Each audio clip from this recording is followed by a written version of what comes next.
This is Smoking Out the Closet. Now, here are your hosts, Alex and Rayven Greer.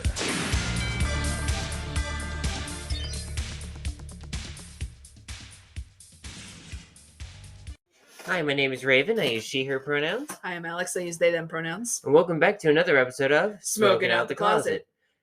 So, for those of you who are new or just joining us, we are a queer podcast that talks about cannabis, the LGBT community, sex, life, and everything in between and beyond. And boy, we are sorry for missing a week. But vacation got way too in the way. Vacation got in the way. You made it sound like a bad thing. No, I didn't mean for it to sound like it was a bad thing. Vacation got in the way. Oh no. Yeah, no, we had a lot of fun on our vacation. We also it was that day of we need to recharge after the vacation because we were doing a lot of walking around. Mm-hmm.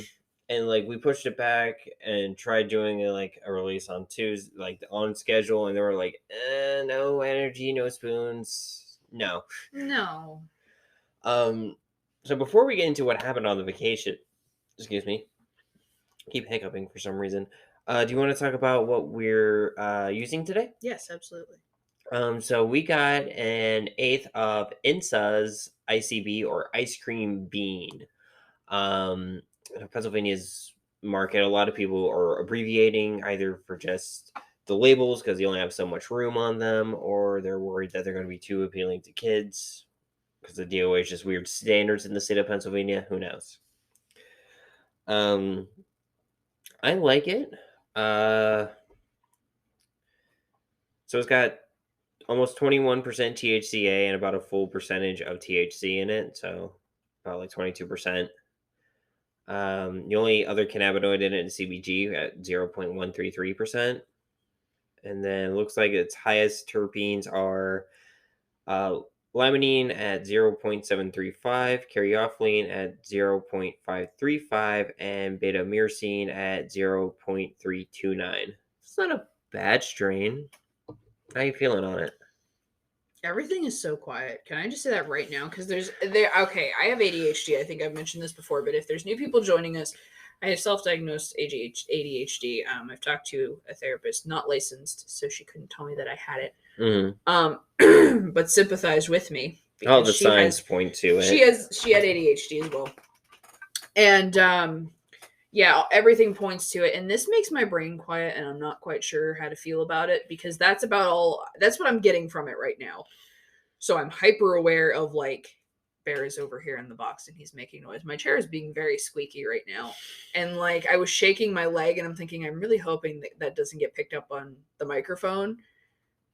But I'm super zeroed in on what's going on right now. So I'm about it as long as I'm doing something. Mm-hmm. If maybe we had background music or something going on, it would, I don't know, get copyrights. We'd get copyrights, but my brain is I'm not quite sure what to do with myself right now because everything's quiet. That's fair. This seems like a very good choring strain for you or anybody anyone that has ADHD, you can kick into a hyper focus, I feel for something like this. What would you rate it? I don't know. Probably a 3. I'm not super about it. I'm glad I tried it. I'm always down to try new things. It was a very different tasting strain than what I'm used to having. The mouth taste was different. And yeah, I don't know. I'm not sure why it's called ice cream bean. Is that a lineage name? It's probably lineage. Some grow processors are actually adding what the lineage is of the strains on the container. Which I love because then if you can find other parent strains, if they maybe crossed it with a different one, you can find if you like that parent, you can find more strains you like. But I don't think Insa's doing that. Hopefully. Yeah, Insa's not doing that. Some are though. I think excuse me. Perea, who we've reviewed before, they do that, which is really nice. Yeah, they do. I'd give it a what would I give it? Because it's really good for me. It's kind of like that. It's a good work through the day high for me. I didn't get super high, which is fine. Because you and me split a sesh. Yeah. but it's the medical effects are what's saving it right now. I'm not feeling any pain. Um, I'm stretching more, so maybe that might help it too. But I'm not feeling any pain where I normally feel pain with like my bad ankle. Um, Not feeling super anxious, but I wasn't feeling. But I could feel it being one of those ones that would be a good calming effect for me. So probably 3.5, maybe. Um, Mostly just because the flavor, while it's very gassy, I feel like gassy flavor in there. It's just kind of very mute, um, as a flower It compared to makes some of the other Insa flowers that I've had. the flavor of this gassy isn't kind of like the gas tanker. I want to Mm-hmm. say if you've had gas tanker, it's not that kind of gas. I feel like this is more sharp, Yeah, and it made me cough a lot more. yeah, you were I coughing a was lot on I was this. having a problem this morning, so that is something to be mindful of if you know that you don't do well with like a sharper, gassy taste. Mm-hmm. And my thing is, it's healthy. It's a very healthy um strain. It's a very nice looking nug. Also, it could be the packaging because Insa is one of those other ones that are can of weed. Cat food cans. Um, it might have dried out because I already had this opened Mm-hmm. from prior use. Yeah. So it honestly could be hurting it as well. Because I wanted to open it. I don't know if I actually used this one, but we definitely opened it to smell it and inspect it when we first got it. Yeah. Or like when I first got it, I should say. Um, when I first came into the apartment.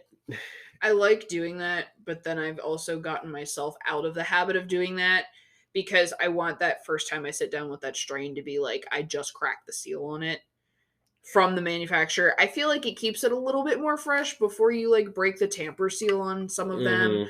I know some grows are now doing like a lift lid, like when you get mayonnaise, the lid on that's on the top of mayonnaise, it's on the top of your container. Yeah, I like those. That's satisfying. Pharmaceutical RX, Verano, and I think who else did that? I think it was somebody. Wasn't it somebody I had? Was it Kind Tree? Or no, My Tree. My Tree. My Tree. No, Modern. It was Modern. It was does Modern that. Flower. Because Okay. My Tree has the label across their tamper proof is the label across the Yeah. side with their terpenes on it. Yeah, no, it was Modern because it was the pecan sandies Okay. that I had. So on this first half, do you kind of want to talk about what we did at least and see where we were at there? Yeah, sure. So we had a little staycation with Mia, our partner. So me and Alex have been almost a year now living in Pittsburgh. Which is crazy to think about. Um, and so we still haven't explored a whole lot of it, between work, just doing everything, money, energy. Because that's the first thing that's the reason we actually moved out here. Was my original reason was work. Yeah. I came out here for work. Well, that was the excuse. That We was the wanted to move here excuse. anyway. That's what got us out here the fastest. Yeah. I planned it that way. But yeah, so I was working and working and working and working at GameStop. And I was working and working and working and working at Arby's. And just we didn't get time to do a whole lot of anything other than sleep. Mm-hmm. And now that we are working in the cannabis industry, not only are we less stressed because our job is less stressful, but we are also well medicated because we are in the program and we look at everything every day and we get to see what it does for like our patients and recommendations. And I feel like we're just more connected that way. So we're less stressed. So we have time to do things. And this staycation was so much fun to just explore like what's out here. And I've lived out here almost like it's been like 7-8 years ago now at this point when I first moved out here.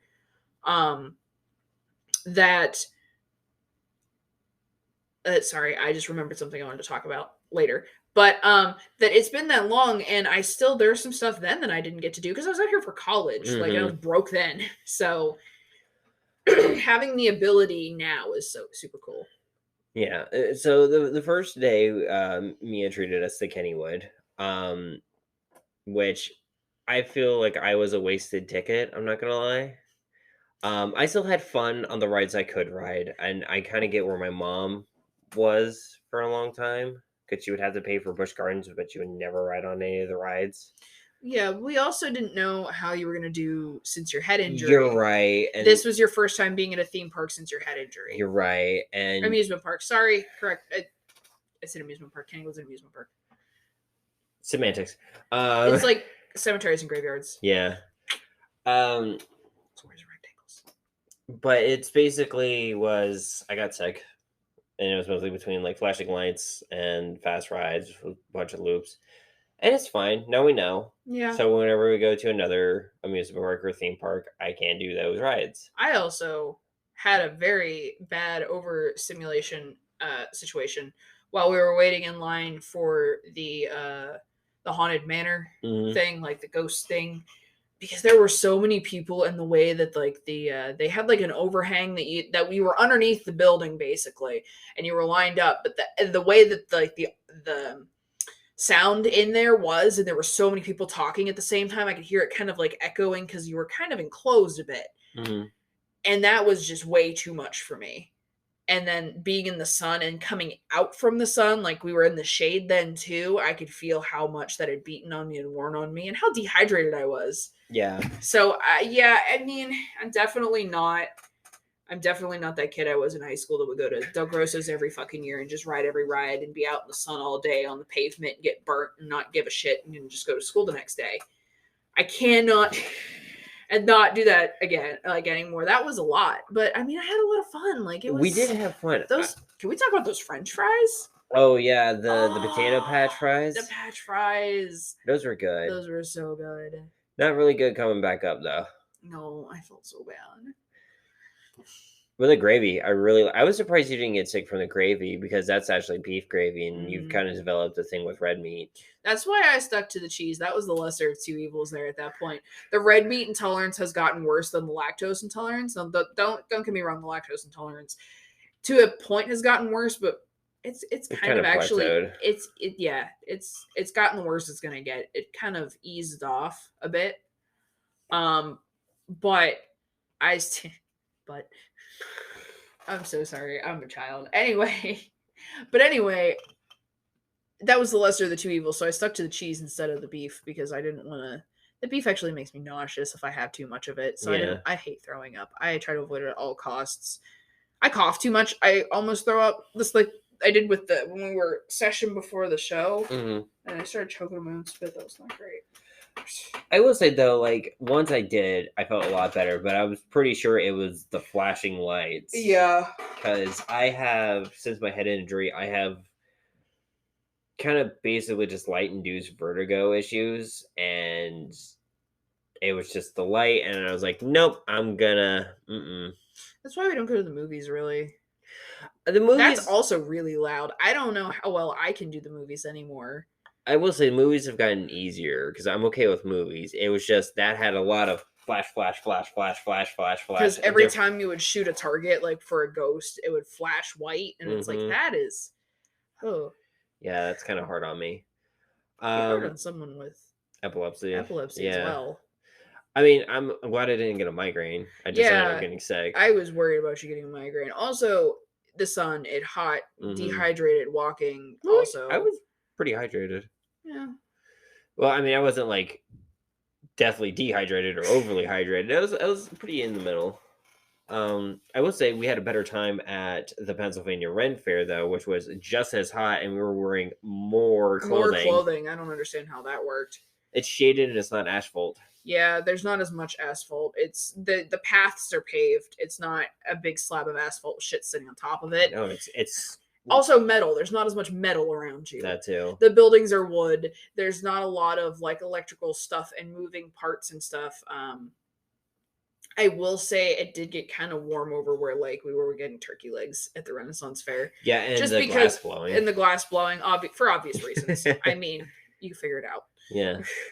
But do you want to talk about the PA Rent Fair some more? Yes. Okay, so great. Worth the 5-hour car trip. It is 4.5. 4.5. It felt like 5 hours. So it was basically we live in Pittsburgh. So we're on the westernmost side of Pennsylvania, and the Pennsylvania Ren Fair is in Mount Hope, Millheim, Pennsylvania area, Almost at the other side of the state.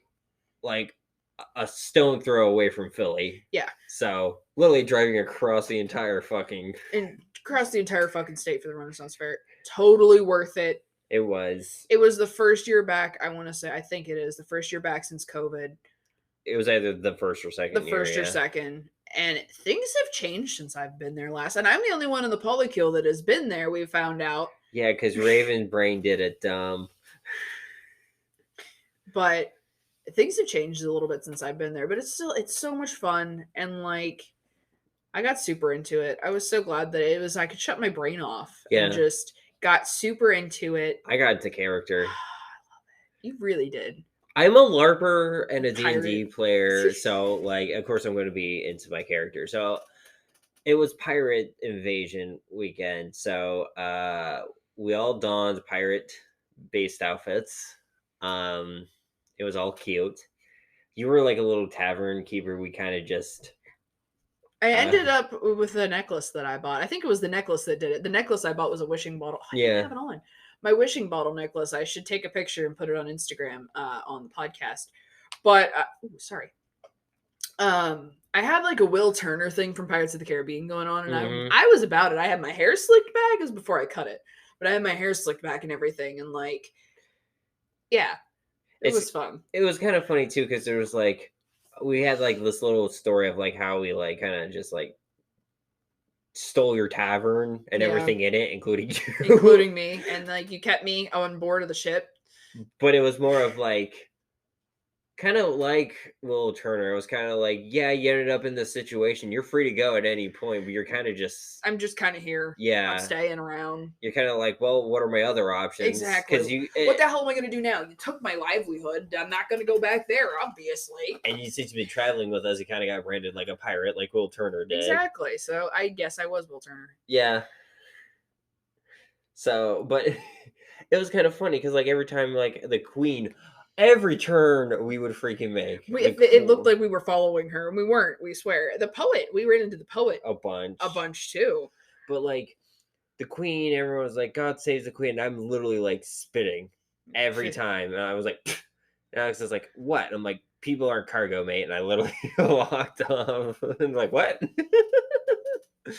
But then I was thinking, but wait, that kind of conflicts with my story of how you're a thing, but I'm like, but wait, we kind of just stole your tavern, and it's kind of like Misty's bike from Pokemon. The whole reason why Misty's following Ash around is because Ash broke her bike. You have my fucking butt. You stole my fucking tavern. At this point, it's personal.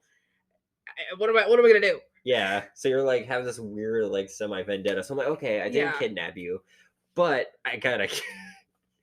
Yeah, it's weird, but basically, I was like, it was such a fun time though. It was a little was story going on that we had to.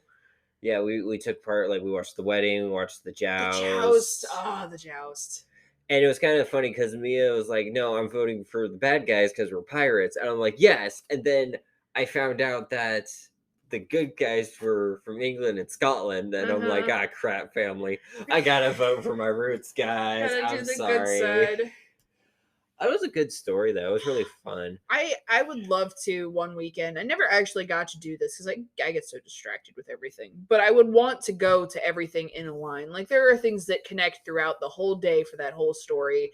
Like, you had what was it called? The thing that happened at, like, it was afternoon something, and I can't remember what it's called. I don't remember. Can't remember what the fuck it was called, but it was before the first joust. Yeah, there's little bits and bobs that like everything kind of connects together. But the problem is, if you're gonna do that, you're gonna miss some of the venues and stuff as well. You're gonna miss like some of the people and stuff that are there. But I will say, I do like it. It was really fun. We should definitely go to the Pittsburgh one, which apparently was the one I remember, because I remember walking to the front gate and I'm thinking, what happened to the castle? What happened to the castle entrance? And then I'm going through, I'm like, okay, this kind of looks familiar. And I'm like, wait, where are the washing basin ladies? Huh. I've never been to the Pittsburgh one. Actually, we were talking to one of the people that worked at the Pennsylvania Renaissance Fair, and they were like, "Oh yeah, we drove in this morning. We got up at like 6 o'clock. 6 o'clock this morning. It was like a 4.5 hour car ride." And they're like, "Where did you come from?" They're like, Pittsburgh. And they're like, that's great because then we know that they have the Ren Fair going on out there too." And I was just like, "Yeah, we gotta go to this one." I want to go to the Pittsburgh one though too. Yes, I want any excuse to go to a Renaissance Fair. Let's Same. be honest here. I will take any excuse I can get. I will say though, it was really fun, and I think it's funny too because like the time period and everything they're setting in, it was like Queen Elizabeth, Queen of England, the British Isles, and the Commonwealth of Virginia. And I'm thinking in the back of my head, oh, I know exactly what time period we're in right now. I know exactly what year. Okay, and then she says it. I'm like, okay, yeah. Because as someone who grew up and was born and raised in Virginia, I know exactly which colony, exactly which village, and the exact fucking area because they have a recreation of it. I know exactly where in Jamestown it is. That's crazy. I also love the fact too of like because there was like a story about the sausage king and queen. Yeah. Their daughter was supposed to, or no, his son. Their son was supposed to get married, and this woman was going to be the mayor, and it was like this whole conspiracy theory thing, and it was really cool because the one guy was like, well, tradition, and she's a woman, and the Queen Elizabeth goes, you're really telling me, the Virgin Queen, that a woman could not lead or be in power. So she literally tells the scribe to rip it out of the book, and he literally grabs the law book out of the guy's pocket and rips it out. Yes, I love it. That was new. That was a newer one. I was like, because I don't remember that. It's the same story whenever you go, but I didn't remember that from when I was there last time. But yeah, that was so cool. No, it was really fun. I got gendered correctly the entire time, which was really nice, but I felt bad because you and Mia did not. Hey, listen, you got gendered correctly. So, but I hate that. I hate that, like, for me to be gendered correctly, you have to be gendered incorrectly sometimes, and I hate that. I will say though, the booze there. Oh my god! Can we talk about that peach? Was it an ale? It was cider. You kept calling it an ale the entire time, and it's a cider. Peach cider. Holy shit, that was great. Okay, so this is the first time I've ever drank at a Renaissance Fair. But can I also say it it allowed me to loosen up a little bit and kind of just relax and also get into the period of things because I feel like this definitely would have been something. Yeah, next time I'm bringing because I forgot my mug. But next time I'm bringing either one of my mugs or getting a specific metal mug to bring around because they will fill it for you. They used to pre-COVID. This is my big thing that I was like, oh my god, I need it. They used to have a stand that's all they would do is specialty sodas, and you could get like a big cup of just like it was like pirate grog, there was root beer, there was like cream sodas, and you could just carry it around with you. I wonder if they're doing that at the Pittsburgh one. That would be great if they do because that pirate grog, I need to make it now because I didn't get it at the Renaissance Fair. That was my big drive. I still had fun. I ate my turkey leg in half because Mia didn't finish their whole turkey leg. I helped. I had no breakfast. I had no problem. I had a pickle on a stick and ate beef jerky on the entire car ride, so I wasn't super hungry. So I ate almost 2 turkey legs. God, those things are huge. It was so good. That made up for it. The turkey legs always make up for anything else that nothing in the rest of the day could be shit. You had a turkey leg. You also got really good tea. Oh god, that tea. Oh my god, that tea. I need to make that tea. So when we go grocery shopping, we need peaches because I'm gonna freeze them. Okay. For this tea. So there is you got what was a green tea peach. Yeah, it was a green tea peach blends. Cold brew tea. Yeah. And it's oh my god, it's so good. And then you also got I got a cream Earl Grey. Oh yeah, that's right. Because I love Earl Grey tea. Okay. Yes. It started as a thing for me watching Star Trek, but then I also had an I was like, I wonder why he always drinks it. And I never heard of it before then. So it exposed me to it. I was like, man, this is really good. It's just black tea and lavender. Yeah. And I really like it. And this has cornflowers in it, which gives it the creaminess. And I'm so excited to try it. But this little tea shop was so cute. They had a tea that was the Rocky Horror tea. Yeah, it was Rocky Horror themed. Oh, it was so cool. Then they had like there was like a little sitting area, and then they had like a teapot hanging from the tree and everything. There was some really good artwork there. Beautiful like sculptures and like figurines there. Blacksmithing, beautifully done. I got another sword because it's not to the LARP group I want to bring you and me with, so I can get back with them since they dropped the pro system. They have their own system now, but maybe since I haven't been there and I haven't been there once, maybe they'll let me do a free thing. I don't know. It's not to their standards. It would not pass at all for that standards, so I wouldn't be able to use it. But it's nice. I like it. It is really nice. I would probably bring it just to be on the safe side and be like, look, if you don't want me to use this, that's fine. I'll keep it in the car. Mm-hmm. But we're definitely bringing your tent and everything too, because it's in Raccoon State Park. So, listen, I'm telling you, I have been thinking about Alex from Life is Strange True Colors a lot recently, especially looking at my tattoos and stuff. And like during the summer, it's like because she did the live action role play in the game. I feel like I can say that without it being a big spoiler, but there's a live action role play like LARP event in the game that Alex goes to, and I'm just like, man, that's just, I don't know. I'm drawing parallels with that because I really love that game, and I also am just like, it was a good intro for you. It's such a great, because now I'm just like, I got to play through what it might be like, so now I can go out and like actually. Like, also, LARP, fun fact: so red fairs are just giant LARPs. They are. They really are. Red fairs are just big combat. LARPs. It's no, well, not that we're involved in. Yeah, there was combat. There was blood. Yeah, it was a really great time. I had a blast. Oh god, I want to go. I want to go again. That's the only reason I'd want to fucking live out there is to go out there because there's nothing else out there. You're out by Lancaster, Pennsylvania. There's Amish. There's fields. There's nothing much. Shit ton of corn. A lot of corn. A lot of field corn. So we should probably get season passes. Probably not this year because it's a bit too. Well, no, we could probably still do season passes for the Pittsburgh one. Yeah, we still have a decent amount of time for that. But I don't get most weekends off. Is the issue. I could go every single Sunday. Yeah, fuck you. That's until they change our hours again at our store. Do you want to call it here? Because we're getting pretty close, and then we'll do on this. Or I'll do on this day in history. Future me will do on this day in history, and then we'll do some of the topics I have. Yeah, sure. All right. We'll be back.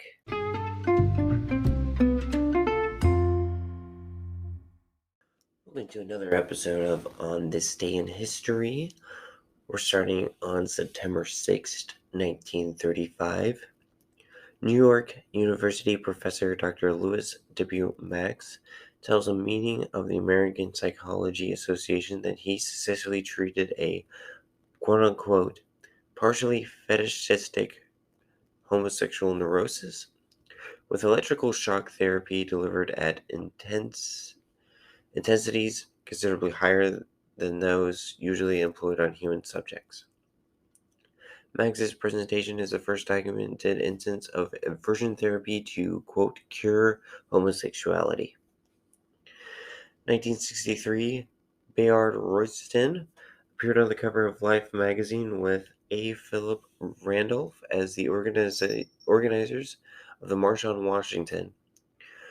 Royston, who is openly gay, is fully supported by Dr. Martin Luther King Jr. 1971, the annual convention of National Organization for Women passes a resolution acknowledging, quote, the oppression of lesbians as a legitimate concern of feminism. And in 2005, California legislation becomes the first to pass a bill allowing gay marriage between same-sex couples. Governor Arnold Schwarzenegger vetoes the bill. Same thing happens in 2007. 2015 in Guatemala, out lesbian human rights activist Sandra Morin is voted into Guatemalan Congress. Morin joins Guatemalan's human rights movement as a high school student and later merges her activism with music playing with the revolutionary music band Ken Lalat. During much of the Guatemala Civil War, Sandra lived in exile in Mexico, Nicaragua, and Canada, and participated in solidarity work with Guatemala. Sandra is Guatemala's first openly gay member of Congress. This has been on this day in history for September 6th.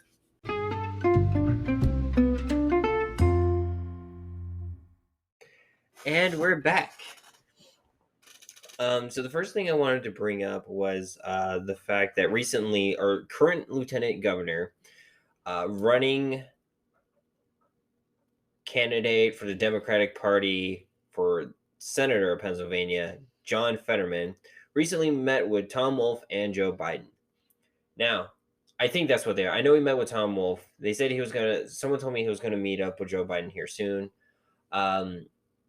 To try fucking pushing for like, hey, you remember that cannabis bullshit? So recently, Pennsylvania Governor Tom Wolf and Lieutenant Governor John Fetterman created a cannabis pardon system that you can apply online up to the end of the month, I believe. Yes.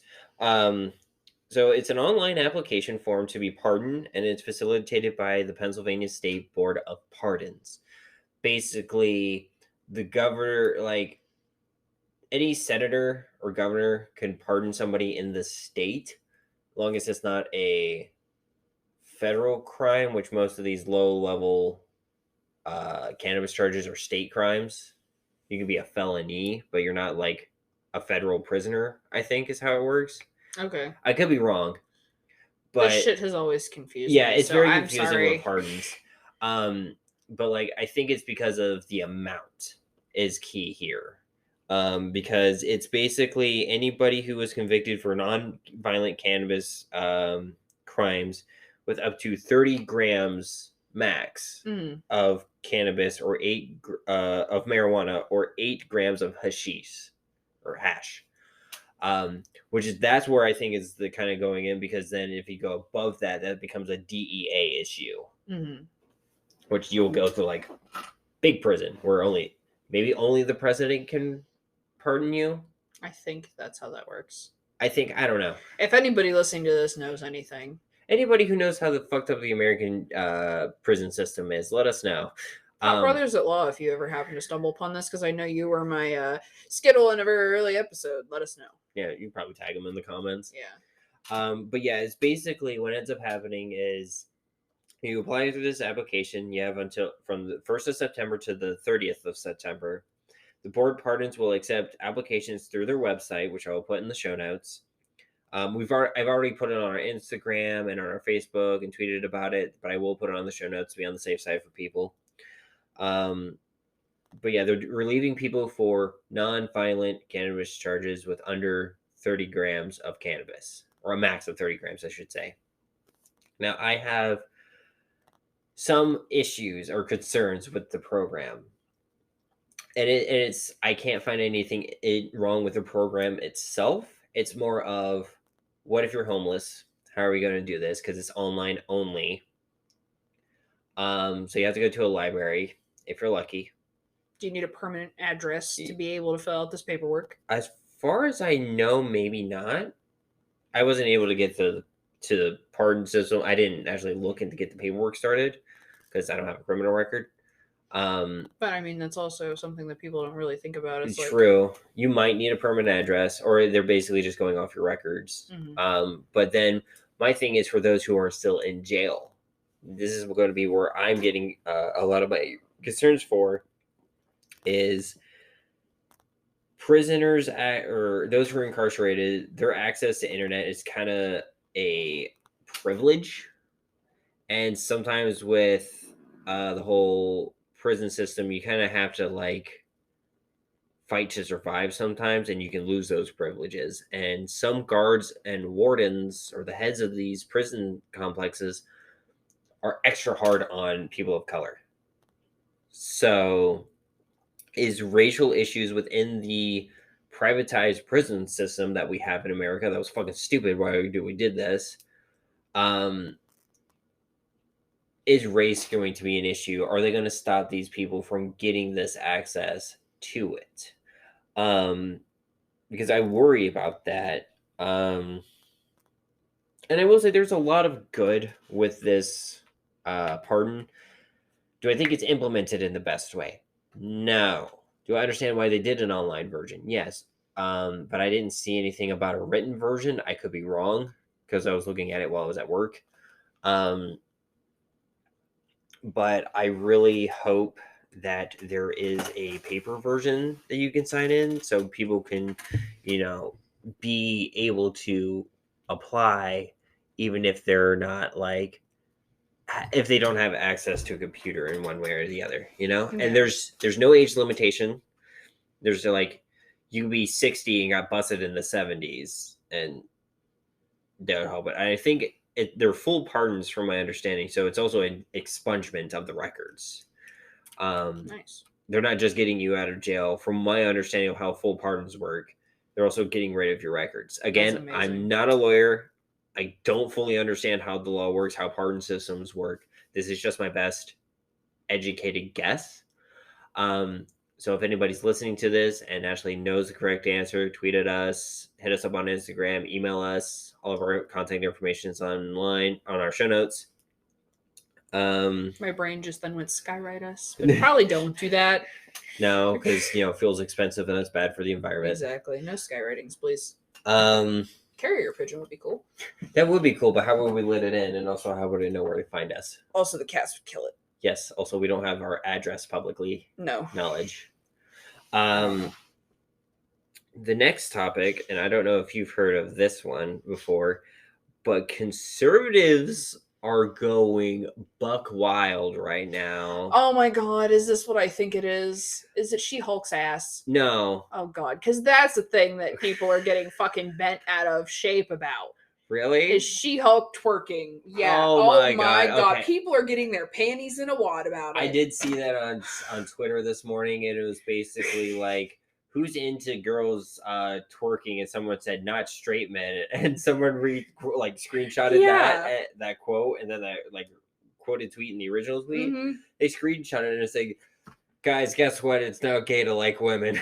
Yeah, the fucking straight people. Okay, oh my goodness. No, this one's actually kind of in the same vein with not the whole twerking thing, but kind of like what with straight people. Yeah.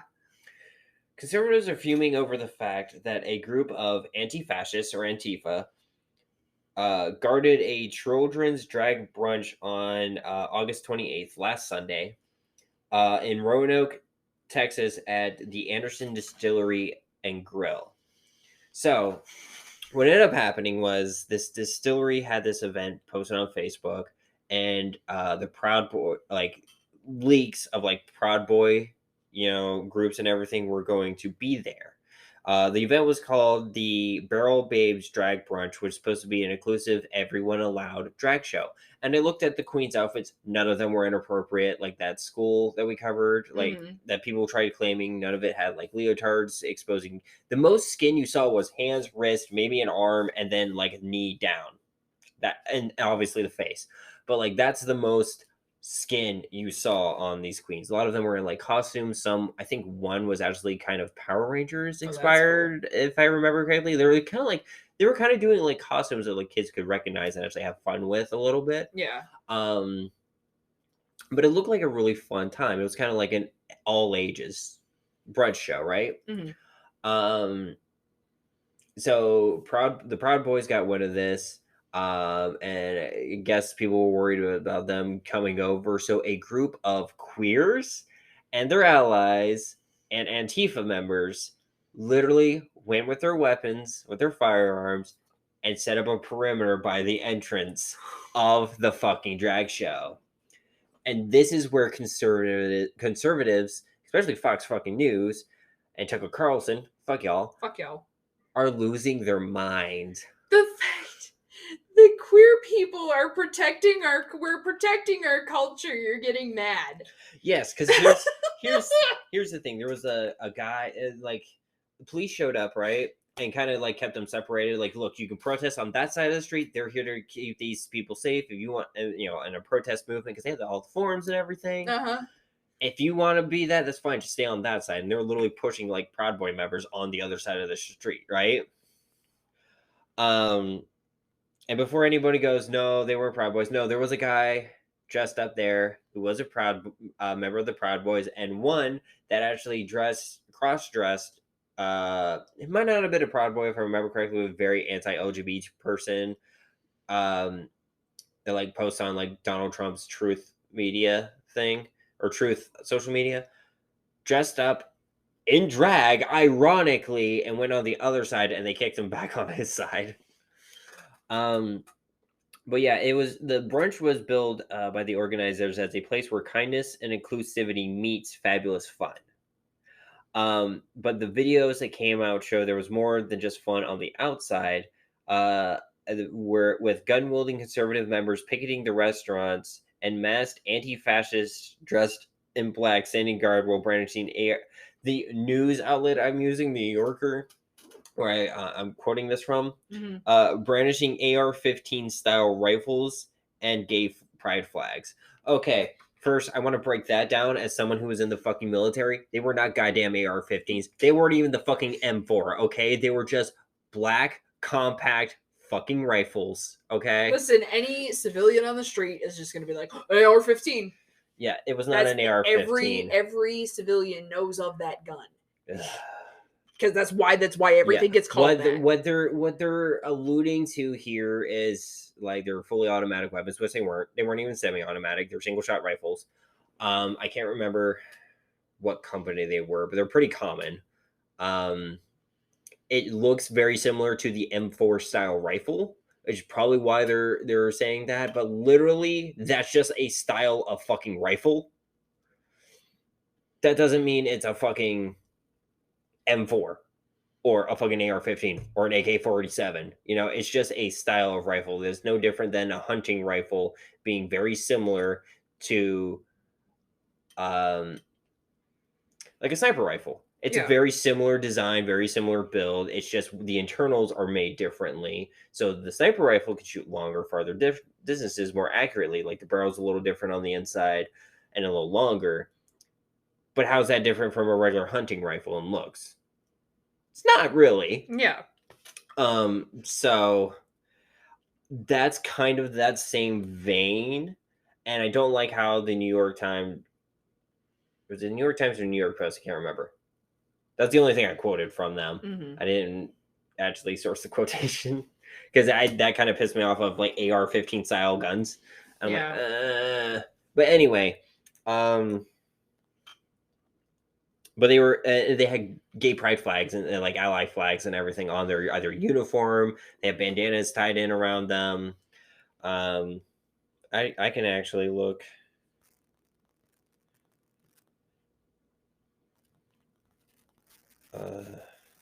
I was gonna say I would have loved to do it if we got a visual on these. I will bring up a picture. Like, look, that's not a fucking AR-15. No, that is not. Like, oh yeah, see, yeah, I was right. One was a Power Ranger. Nice. But yeah, these are the pictures. Like, they're just rifles. Yeah.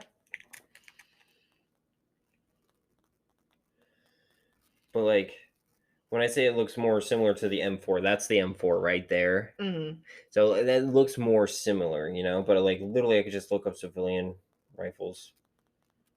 We should probably put all of these on our Instagram for everybody who's like, "What the fuck are you looking at right now?" Yeah, I will. Okay, yep. Now I remember. I was thinking Smith and Wesson, but it's not a Smith and Wesson. I was trying to fucking figure out the name. It's the Remington Defense Civilian Rifles. That's all they are. Yeah, They're just Remington rifles. Yeah. They could even be the Colt. Maybe Colts, maybe, but like they're just rifles. In my mind, you know what I mean? Wait, I need that still. Your notes are on there, babe. But yeah, so a bunch of conservatives are losing their mind, and saying that they're upset. They're basically upset that that they're not the ones with the guns, but the queer people are now with guns, and it's upset. It's the what is that saying? Basically, it's like, it's okay if I do it, but it's not okay if you do it. Mm-hmm. And they are feeling, quote unquote, intimidated and concerned for public safety because these people have firearms. The same ones that other people at other protests that the conservatives have. And they're like, no, it's just, it's just for protection. It's just for this. And now they're calling them. I literally saw someone, I can't remember who it was on Twitter. Please don't tell me they dropped the T word. The T slur? No.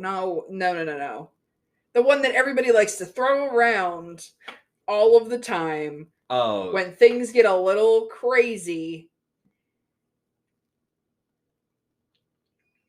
Yeah. Oh, no. No? Okay, cool. I didn't know if I didn't want to say that, if that's not where you were going. No, they were basically, someone, I don't know, conservative shared it was basically, why are we letting these people walk around with fully automatic rifles? Or basically, like, like some Democrats don't know better, and they say, like, oh, these are fully automatic weapons, or these are, like, assault weapons. Yeah. And everything, or these are high magazine weapons. When I'm looking at the same gun, I'm like, that's only got 15 shots of that magazine, bro. That's not a high capacity weapon right there. If you want a high capacity weapon, get it a drum barrel. But anyway, now there's a bunch of conservatives saying the same shit. And I'm like, you guys had the same exact gun at your Trump rally 2 months ago. What the fuck are you talking about? It's the pot calling the kettle black. Exactly. Is that the phrase you were looking for there? No. No? It's like a me, not them, or something like that. Like, it's okay if we do it, but it's not okay if you do it. It's them, not us. Yes. Something like that. Yeah. Some bullshit. But it's showing a lot of, like, and, like, I'm using Twitter. Being a hypocrite. Yes. The worst thing ever. What do you expect from conservatives? But yeah, it's showing a lot of hypocrisy from these groups, like, and it's funny because it's like they're literally using some of the same lines that, like, some Democrats I don't fully agree with when it comes to describing these weapons. Now, I'm not saying I'm not for gun reform. I'm one of those leftists that are like literally like, no, we need to teach, we need to show, maintain, we need to limit, how much you can buy in one sitting, maybe.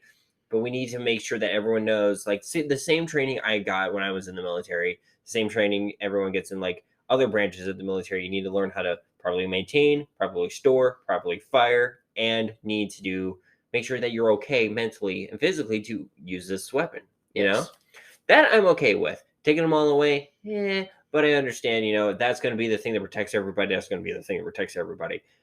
I don't care, But I feel like we're on the same page here with this. Yeah, I know. I just, for the audience to know. And I wanted to chime in that I'm also on the same page. I gotcha. But yeah, it's because I would love to be one of these people guarding the freaking drugs. I would have done that. Yeah. Because I know how to de-escalate. I have more freaking training on how to de-escalate a situation than a fucking cop, okay? Let me just put that in perspective right there. I know how to de-escalate a situation more than a cop. Shots fired, and this time not from the cop.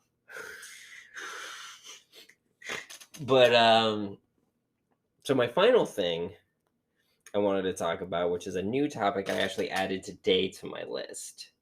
I got the new Saints Row game.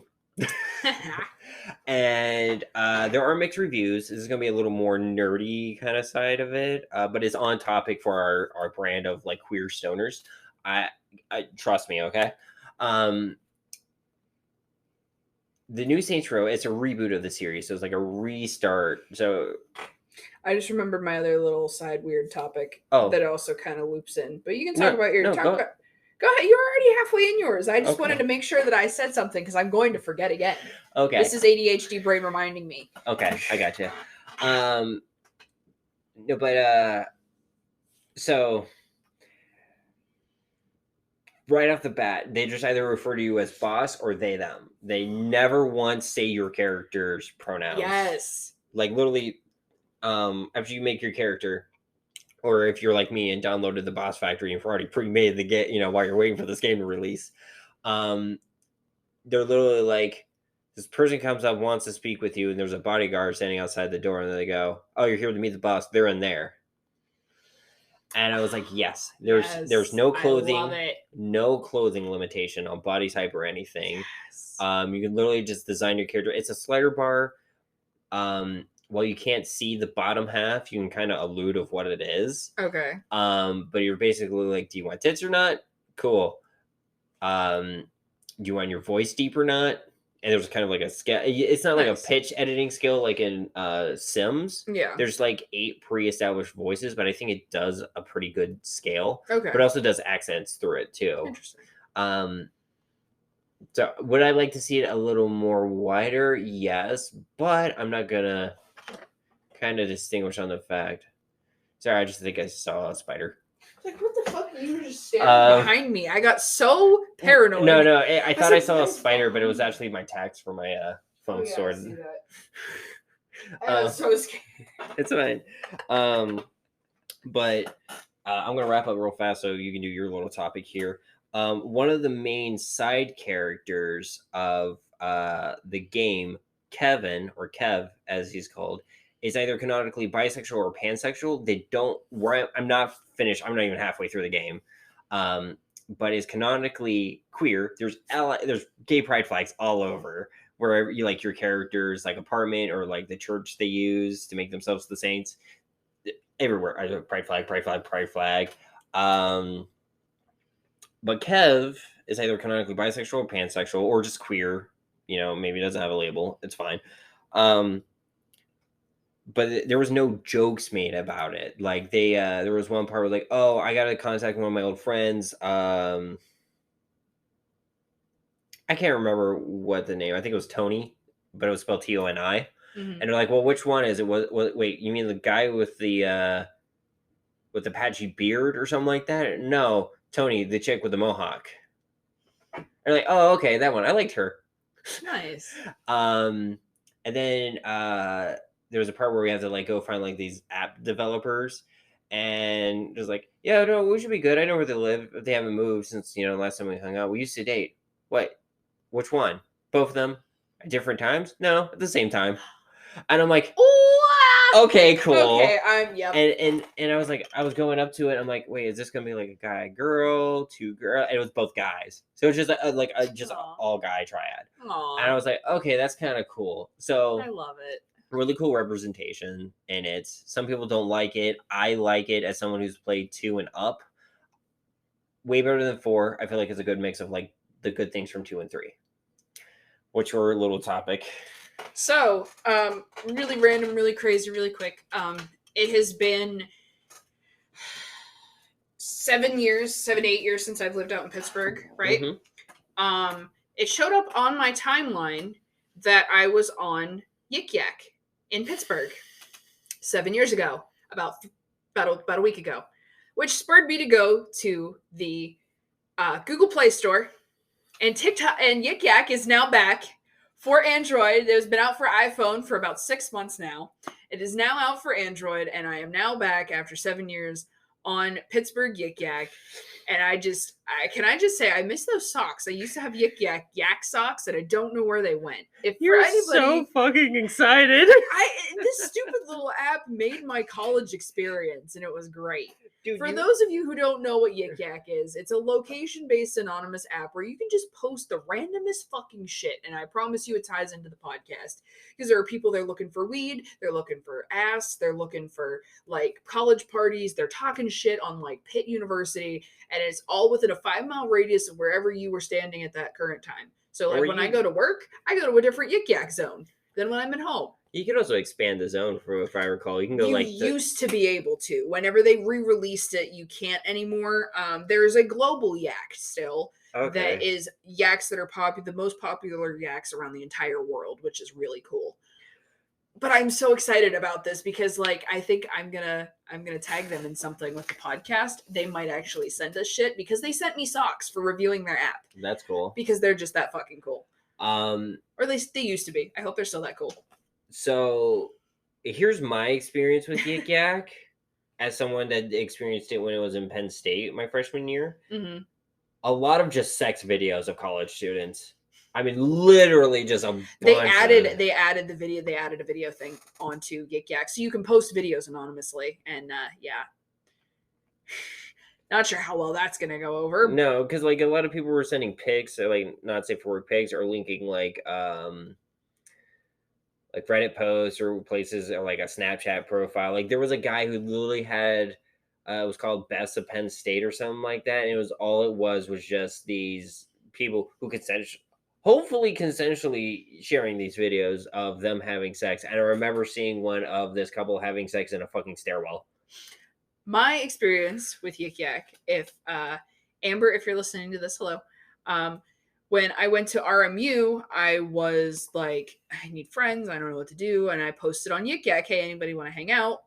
And I got a message, hey, do you want to meet like in the common area? We'll go sit down and have dinner together. It was nice and public, like whatever.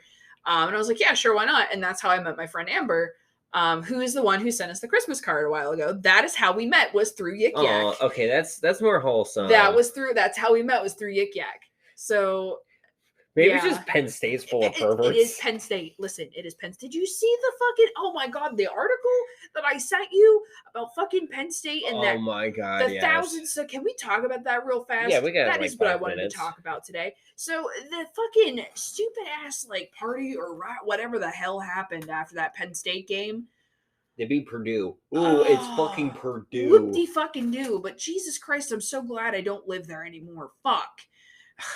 Part of the reason why we moved was the college. God, I hate that. Yeah, that's just Penn State, hun. That Yik Yak stuff, that was Penn State. Just how that party that just the 1,000-some students were at that got out of hand, that they're now looking for people for like for those, was it noise violations? What the hell was it? No, they damaged property. Oh yeah, they have pictures of them. If you just Google State College and go to Google News, you'll find it. It's right at the top.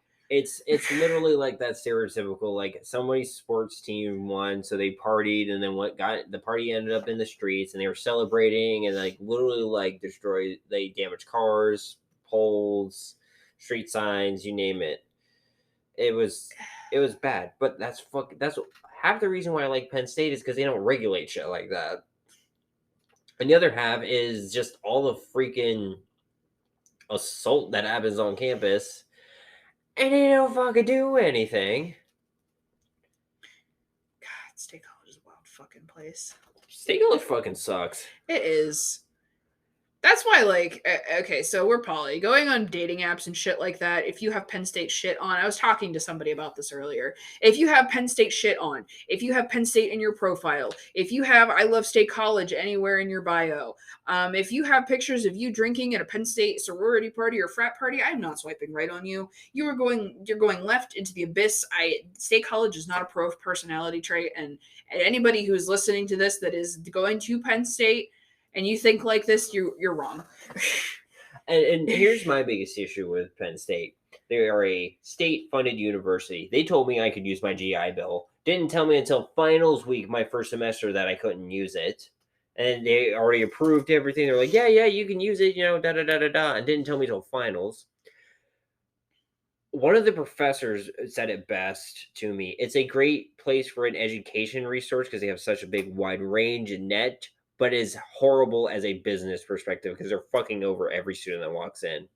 Like, nobody knew shit about anything with the university. They just knew, like, what their thing was. Like, my academic advisor was, like, academic advisoring things, like, their job was to do. And they were like, well, why is your GPA down? And I was like, it's because I'm having mental health problems. Oh, yeah, their mental health. A logical step would have been, here is somebody that can help you with mental health problems on campus. But Penn State's mental health shit is absolute bullshit too. Mm-hmm. And their health, their like Penn State healthcare plan, never buy it. It's fucking bullshit. It is. It doesn't cover anything. Also, especially if you're under the LGBTQ umbrella. Also, their fucking response to COVID and everything. It's part of the reason why Center County of Pennsylvania was such a hot zone. Worse than Pittsburgh and Philadelphia is because they didn't take proper precautions and they just let everybody get sick. So yeah. Fuck Penn State. But yeah, that's that. I forgot that's what I wanted to talk about on the podcast. Those were the two small things. Well, that last little rant kind of wrapped everything up for us. Well, hey, that was a fun episode. I'm not gonna lie. But yeah, we're gonna be back on our normal schedule. So this will be posting on Tuesday, and then we'll be back on our normal weekly schedule from there. Once again, I'm Rayven. I use she/her pronouns. I'm Alex. I use they/them pronouns. And we'll see y'all in the next episode. Bye.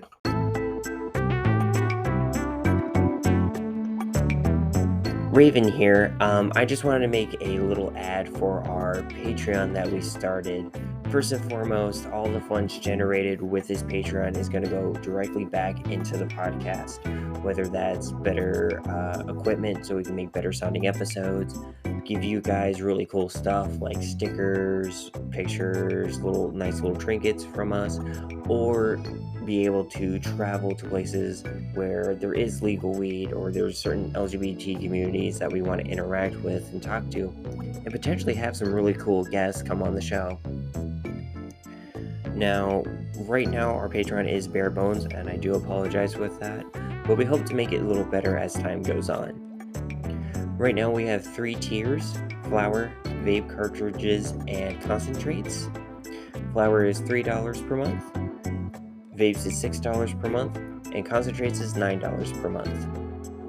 With flower, you get access to our Discord, the Scuttle Zone, a private Discord that we have for you guys to kind of interact with each other and potentially interact with us. We have things for like different aspects of the cannabis community and LGBT community where you guys can talk to and kind of just interact with each other and learn from each other, and learn with us. But you also get early access to these episodes. You get a day or two, basically immediately after I'm done editing the episode, I am putting it on the Patreon so you guys can listen to it early. With vape, you have everything from the flower, but you also have access to the private chat room in the Discord server for one-on-one discussions and questions for us. You'll have the ability to basically be, hey, I have a question about this certain thing, and we'll answer it at the end of every episode. We won't get to everyone all at the same time, obviously, but we'll spread it out through the month and be able to get to as many questions as we can. And then with the concentrates, you get everything from flower and vape, but you also get behind the scenes looks at what we do here. I'll show like what I'm editing and like maybe little sound files or like little clips of what we're working on. Our show notes, so you get to see that early, potentially, knowing what topics we're going to be talking about on this next episode. Pictures of stuff in and outside of the recording stuff, like things like cannabis festivals. We'll take pictures and post some of them online, but with the behind the scenes access, you get to see all of that. Basically, all the dumb faces we make at each other, all the cool stuff that we see, and all the cute things that we find. It's my hope with this Patreon that we'll be able to go far and wide and hopefully be able to see some of you guys or have some live shows in the future where you guys can come and interact with us. And obviously no pressure. I just want to make sure that you guys are aware of this, and first and foremost, take care of you guys yourselves. If you don't have money to support it, or if something happens you have to stop, we totally understand. Thanks.